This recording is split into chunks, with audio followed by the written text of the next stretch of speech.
যারা এসএলএসটির জন্য প্রিপারেশন করছো, মানে স্কুল সার্ভিস কমিশনের জন্য প্রিপারেশন করছো, তোমাদের আর বেশি সময় নেই। জুলাই মাস চলছে, সেপ্টেম্বরে পরীক্ষা, মাঝখানে আগস্ট মাসটা বাকি রয়েছে।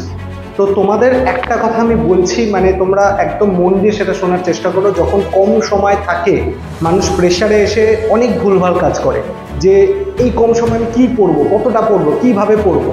কিন্তু কম যখন সময় থাকে তখন আমাদের কিন্তু সব থেকে ইম্পর্টেন্ট যেটা, সেটা হচ্ছে আমাদের যে ভুলগুলো রয়েছে, সেই ভুলগুলোকে যত সম্ভব সেগুলোকে রিডিউস করা বা মিনিমাইজ করার ব্যবস্থা করতে হবে। কারণ আমরা জানি না যে আমরা পরীক্ষার হলে গিয়ে প্রেশার সিচুয়েশানে বা আমরা অনেক সময় কি করি, আমাদের জানা প্রশ্ন বিভিন্ন কারণে ভুল করে বসি, যার ফলে কি হয়, আমাদের অনেক কিছু জানা জিনিস ভুল করার ফলে আমাদের নাম্বারটা অনেকটা কমে যায়।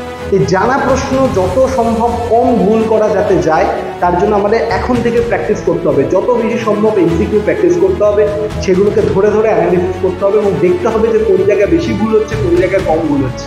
শুধু এমসিকিউ বলে পড়ে ছেড়ে দিলে চলবে না, পরীক্ষা দিয়ে ছেড়ে দিলে চলবে না, সেগুলোকে অ্যানালিসিস করতে হবে এবং ধীরে ধীরে গ্র্যাজুয়ালি কি হবে, আমাদের যে ভুলের সংখ্যা সেটা কমতে থাকবে। তো সুতরাং নলেজ একাধারে তোমাকে যেমন গেইন করতে হবে, একাধারে সেরকমভাবে নলেজগুলোকে ইনপুট করেও তোমাকে অ্যাপ্লাই করে দেখতে হবে যে তোমার ভুল কোথায় হচ্ছে, তোমার ঠিক কোথায় হচ্ছে, তোমার স্ট্রং পয়েন্ট কোনগুলো, তোমার উইক পয়েন্ট কোনগুলো। সেই জন্য প্র্যাকটিস তোমাকে পারফেক্ট করে তুলবে, তোমাকে অ্যাকুরেট করে তুলবে। প্র্যাকটিস করা আজ থেকে শুরু করো। প্র্যাকটিস যদি তুমি না করে থাকো, তাহলে কিন্তু তোমার অনেক কিছু বাদ চলে যাবে। তাই সুতরাং ইউটিউব চ্যানেলটাকে সাবস্ক্রাইব করে রাখো। এখানে তুমি অনেক প্র্যাকটিস ক্লাস পাবে, অনেক এমসিকিউ ক্লাস পাবে, direct live MCQ practice class তুমি পাবে।